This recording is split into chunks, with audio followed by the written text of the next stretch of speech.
Hello everyone, welcome back to my kitchen. I'm Nicole. Today I wanted to try and make, I wanted to know what all the hype is about tomato pie. I've never made it, I've never had it. I really don't like tomatoes at all. But I guess it is something that a lot of southern livers eat a lot. It's a staple, it's considered a staple, especially after tomato harvest season. The one recipe that really did make me want to try this was tomato gravy. I have never had tomato gravy. Well, I hadn't until I made it, and it was really, really good. I was surprised. My hopes is that this is kind of going to be something like that, to where it's not really going to be raw tomatoes, which I think that's my hesitation with tomatoes is the rawness. Anything that's like cooked tomatoes is better. I was hesitant today. I mean, I have all the ingredients and everything to make this pie. I was still hesitant to make it today because I don't have a pie crust. I didn't want to buy one, I wanted to make one, and then I realized today, very last minute, it's gonna take a little bit longer than I thought to make a pie crust. So we're not gonna make a pie crust, we're just gonna do a crustless pie, a crustless tomato pie. Because there are a couple of recipes that don't have the pie crust in the recipe and say that it's still good. We're gonna try and make this tomato pie and see what it's all about. So the very first thing that I want to do is I want to get these tomatoes washed and cut. Now, unfortunately, these are not homegrown tomatoes. I'm using store-bought tomatoes. It's probably a lot better with homegrown tomatoes. I just didn't grow them this year. I probably will end up growing them next year. But what I'm just doing is I'm gonna slice these into what I think is a good size slice, because I'm really not gonna want to dig into a pie with really thick slices of tomatoes. Also, the type of tomatoes that I'm using are Roma tomatoes. I didn't really bother to buy any other types of tomatoes just because of the price of them. I think at my local grocery store, Roma tomatoes are maybe 60 cents, 60 to 80 cents each tomato, and the other ones being more expensive, upwards to $1.25 for just one tomato, and I just find that to be insane, absolutely ridiculous. So that is definitely playing a part in my decision making to grow tomatoes next year. Even though I really don't like tomatoes, you can get so much use out of raw tomatoes you can do. And I'm eventually going to get into canning and preserving and all that fun stuff. So I want to try a lot of things like preserving, or just making in general, pizza sauce, pasta sauce, salsas, ketchups, and stuff like that. So there are, even though you don't like raw tomatoes, there are still a lot of advantages to having and growing fresh tomatoes in your garden. And I guess they're also really easy to grow, which is a huge plus too. I actually was gifted 2 tomato plants this last spring season, and I really didn't care to put a lot of care into them. I kind of just let them go. Honestly, it was partly because I didn't know how to take care of it. It wasn't ready to be planted outside, so it was still an indoor plant, so I just didn't really care to take the patience and learning to take care of it. This seems like a lot of tomatoes. I don't think we're gonna really need this much. But the next thing we're going to do is we're just gonna lay them out. I don't have a cookie rack, so I just need to use the strainer. We're just gonna lay them out on the strainer and set them over or in the sink to kind of drain out the excess moisture in them, just to avoid any kind of sogginess in our pie. And I don't really feel like this is a very productive way of draining these tomatoes, so I'm definitely going to pat them down in probably 15 to 20 minutes with just a paper towel to make sure we get as much moisture out of these tomatoes as we can. All right, so in my next step of this recipe, I'm gonna dice up some onions, garlic, and I don't have jalapenos. Jalapenos would be super good in this recipe, but I don't have them. So we're just gonna use onions, zucchini, if the zucchini is still good, hopefully.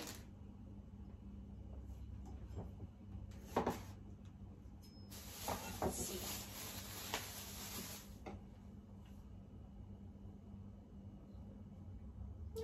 I think it's still good. And some garlic. I feel like for this recipe, it's kind of one of those recipes where you can just throw in whatever sounds good, which who doesn't love those kinds of recipes? So honestly, you can throw in a lot of different veggies in this. I'm following this recipe online and I'll link the recipe down below. I'm not gonna be following it exactly. I'm gonna be following two different recipes. One is by Acre Homestead and the other I'll link down below. In Becky's recipe, she adds two different kinds of cheeses and she makes kind of a cheese mixture with the two different kinds of cheeses and mayo. So I kind of really wanted to try that because the recipe I'm following doesn't really do that. They only use one type of cheese and they don't add mayo or anything in with those cheeses. So that's something that sounds like it would make it super creamy and I want to do that. So the reason why I decided to still make this pie without the crust was because like I mentioned before, I didn't buy a pie crust at the store. I wanted to make one.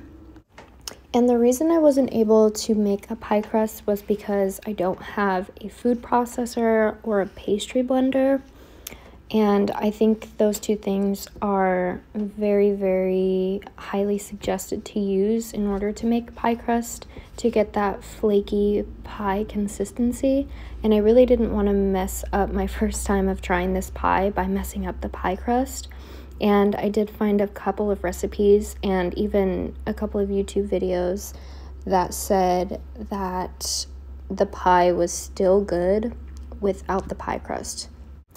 In cooking, I really think it is important to utilize the things that you have and to not focus on what you don't have, to let that deter you from making things that you want to make or trying things that you want to try. I feel like you should try and find a way around it and still make that recipe regardless if you don't have that certain ingredient or if you don't have that certain kitchen equipment. Especially if you're on a budget like I am. I know a lot of kitchen equipment can be very expensive, so I think it's important to try and find ways around it until you're able to afford those. Okay, so I have all my veggies cut up. I have my zucchini, onions, and my garlic. I'm just gonna wait for the stove to melt this butter, and then I'll throw these veggies in. But I think in the meantime, while I'm waiting for this butter to melt, I'm gonna grate some of my mozzarella cheese. I'm starting to buy the less convenient cheeses, the ungrated cheeses, just because I feel like a lot of the shredded cheeses have a lot of added ingredients like the anti-caking agents, and I've heard that that can tend to cause a different texture in your whatever you're cooking, and because those are way less healthy just to have that added extra ingredient that we really don't need, and there's probably other ingredients that are in there as well that we really don't need. So I'd rather just kind of go for the option that takes a little bit more effort because I have the time and I want to take advantage of that. I think this is all I'm gonna add of the mozzarella cheese, and then I'm also gonna add Parmesan. I might add regular cheese as well, but I might just do the Parmesan and the mozzarella. I'm gonna add a little bit more Parmesan than mozzarella just because I prefer the flavor over mozzarella. And I think that'll be good. If that's not enough to top off our pie, I'll just use more from that bag. I did get the shredded Parmesan because I didn't want to spend $10 on just 2 cheeses because I'm on a budget and that wasn't realistic for me, but at least I could get one that was not pre-shredded. Now I'm just going to be adding 3/4 cup of mayo in with my cheese.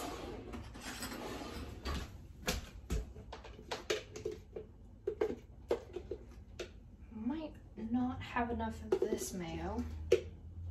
Our butter was starting to burn, so I had to throw all those veggies in there. In the little, that's the wrong lid. All right, now I'm gonna transfer this mayo in with the cheese and mix it.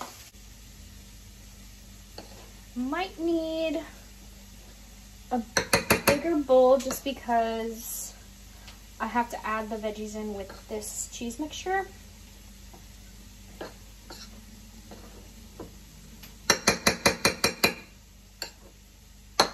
All right, now I'm gonna throw 2 eggs into this bowl with our cheese and mayo mixture.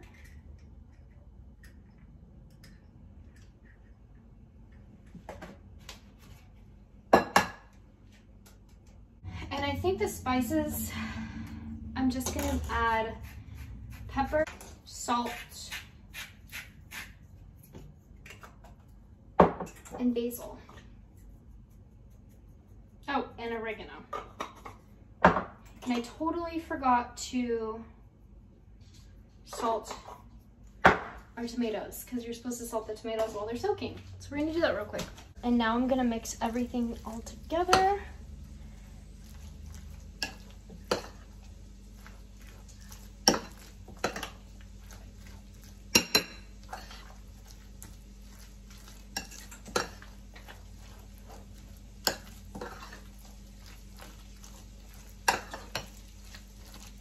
I'm just gonna scoop our veggies in here. Mix these in as well. Those smell so good.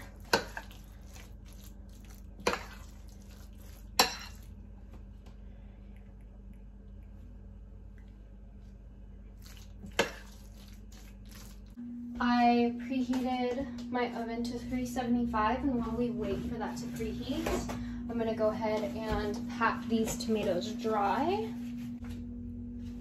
And now I'm just gonna be layering the bottom with tomatoes. And we're gonna be doing layer after layer. So 1 layer of tomatoes to 1 layer of this concoction.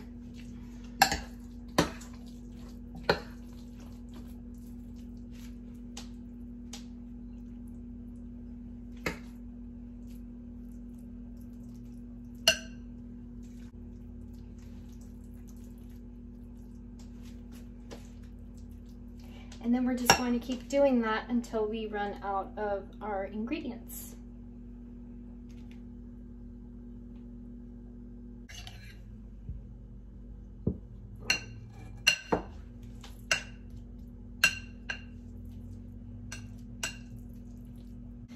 All right, and here's what the final, well, I guess it's not the final, but here's what the mixture looks like before I cook it.